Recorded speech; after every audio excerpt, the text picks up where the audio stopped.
அந்த தெரியுதா? தெரியுது தெரியுது. தோழி பொண்ணு சொல்லு, தெரியுதுன்னு சொல்லு பக்கத்துல. இப்ப சத்திரத்திலேயே சொல்றாங்க, சத்திரத்துல மேல சீலிங் தான் தெரியும், அங்க எப்படி அருந்ததி தெரியும்? நல்ல விஷயமான பிராமண பெரியவர்களா இருந்தா சத்திரத்தை விட்டு வெளியே கொண்டு வந்து அருந்ததி பூஜை பண்ணி அருந்ததி தெரியுதான்னு கேட்பாங்க. நம்ம எங்க அத்தை பார்த்தோம்? மொய் நோட்டை பார்த்தோமா, தேங்காய் பைய வாங்கினோமா, சோத்தை துண்ணமா, கூடு வந்து சேர்ந்தோமா. அவன் அருந்ததி பார்த்தா நமக்கு என்ன, அம்மி வச்சா என்ன?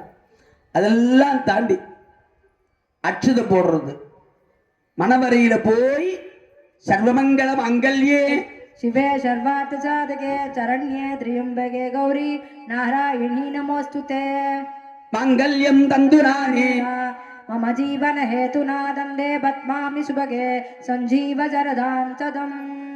அங்க தாலி கட்டுற நேரத்தில் ஐயர் மந்திரம் சொல்லுவார். யாராவது பொண்ணு புள்ள மேல அச்சுத போட்டுக்கிறோமா?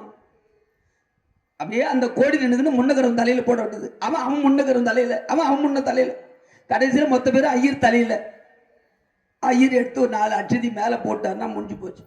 மணவரையில போய் மக்களை ஆசீர்வாதம் பண்ணணுன்ற பழக்கம் மறந்து போச்சு. இப்பெல்லாம் அதுவும் முடிஞ்சுன்னா அப்ப பிள்ளையார் வழிபாடு பண்ணுவாங்க.